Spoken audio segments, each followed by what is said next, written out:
प्रकाश का पर्व दीपावली आज पूरे देश भर में मनाया जा रहा है। इस दिन लोग लक्ष्मी गणेश की पूजा कर अपने लिए मंगल की कामना करते हैं। दीपावली का त्योहार आध्यात्मिक रूप से अंधकार पर प्रकाश की विजय को दर्शाता है।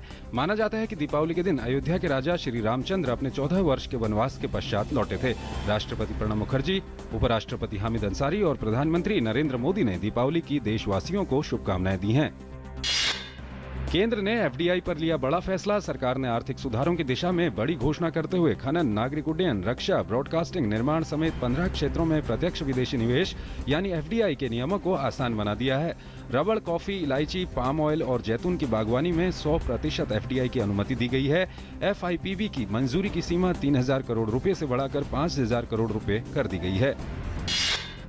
एफडीआई पर राजधानी में एक प्रेस वार्ता को संबोधित करते हुए वित्त मंत्री अरुण जेटली ने कहा कि भारत में व्यापार करने की प्रक्रिया को आसान बनाना भारत सरकार की प्राथमिकता में है। वित्त मंत्री ने कहा कि निर्माण क्षेत्र में हुआ सुधार काफी अहम है। उम्मीद है ये सेक्टर काफी तेजी से आगे बढ़ेगा। साथ ही उन्होंने कहा कि नई योजनाओं के लिए इंफ्रास्ट्रक्चर जरूरी है। एफडीआई इसमें मदद करेगा।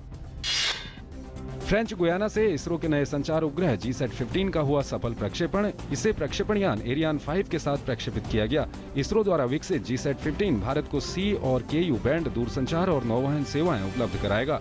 GSAT-15 के मिशन की समय अवधि 12 वर्ष होगी। इससे पहले संचार उपग्रहों GSAT-14 और GSAT-6 को किया जा चुका है प्रक्षेपित। प्रधानमंत्री नरेंद्र मोदी 12 नवंबर से ब्रिटेन और तुर्की की यात्रा पर जा रहे हैं। प्रधानमंत्री की ब्रिटेन यात्रा के दौरान अर्थ जगत, सुरक्षा, बिजली और पर्यटन क्षेत्रों में सहयोग विशेष रूप से छाए रहेंगे। प्रधानमंत्री यात्रा के दौरान ब्रिटेन की संसद को भी संबोधित करेंगे। बाद में वो तुर्की में G20 सम्मेलन में भाग लेंगे। वन रैंक वन पेंशन मामले पर रक्षा मंत्री मनोहर पर्रिकर ने कहा है कि केंद्र के लिए ये अब तक की सबसे बड़ी कामयाबी है। रक्षा मंत्री ने कहा है कि अगर पूर्व सैनिकों को किसी मामले पर आपत्ति हो तो वो सरकार द्वारा गठित कमीशन से मिलकर बात कर सकते हैं। गौरतलब है कि पूर्व सैनिकों के लिए काफी समय से लंबित वन रैंक वन पेंशन योजना सरकार की अधिसूचना के साथ शनिवार रात से लागू हो गई। भ्रष्टाचार के आरोपों से घिरे केरल के वित्त मंत्री KM माणी ने मंत्रिमंडल से इस्तीफा दे दिया है। इससे पहले माणी ने कहा था कि अगर उन पर इस्तीफे के लिए दबाव डाला गया तो उनके 9 विधायक UDF सरकार से समर्थन वापस ले लेंगे। माणी की इस धमकी के बाद चांडी सरकार पर संकट के बादल छा गए थे। गौरतलब है कि वित्त मंत्री KM माणी पर घूस लेने के एक मामले में केरल हाईकोर्ट ने विजिलेंस विभाग को जाँच आगे बढ़ाने की मंजूरी दे दी है। बिहार चुनावों की हार को लेकर मंगलवार को दिन भर भारतीय जनता पार्टी के भीतर विचार मंथन जारी रहा। पहले 4 वरिष्ठ नेताओं लालकृष्ण आडवाणी, मुरली मनोहर जोशी, यशवंत सिन्हा और शांता कुमार ने एक संयुक्त बयान जारी कर इस हार की गहराई से समीक्षा की बात कही। इसके कुछ देर बाद एक आधिकारिक बयान जारी किया गया जिसमें कहा गया कि पार्टी बिहार के चुनाव के विपरीत परिणाम की समीक्षा के प्रति गंभीर है।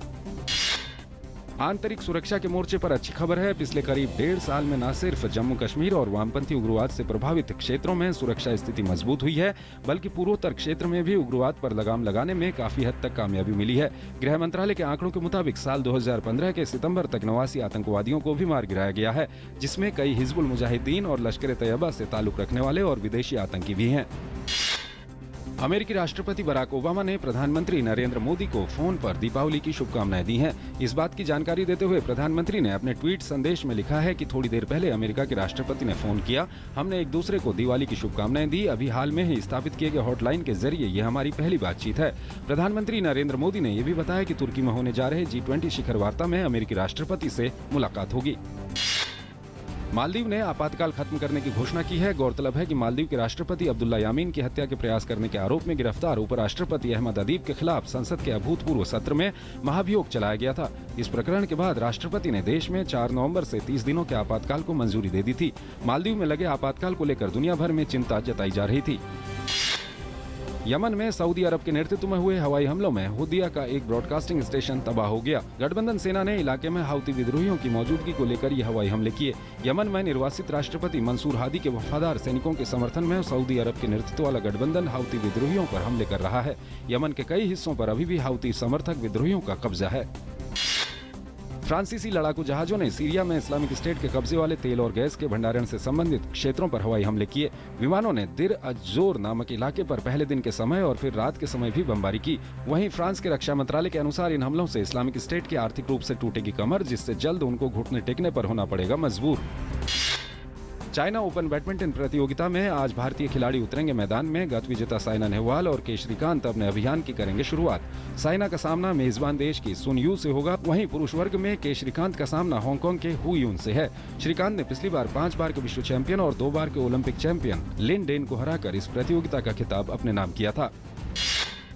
मुरली विजय नवीनतम आईसीसी बल्लेबाजी रैंकिंग में 8 स्थान की छलांग के साथ 11वें स्थान पर पहुंचे। वहीं चेतेश्वर पुजारा भी 5 स्थान के फायदे के साथ 13वें स्थान पर पहुंचे। दक्षिण अफ्रीका के स्टार बल्लेबाज डिविलियर्स ऑस्ट्रेलिया के स्टीवन स्मिथ को पछाड़कर शीर्ष पर पहुंचे।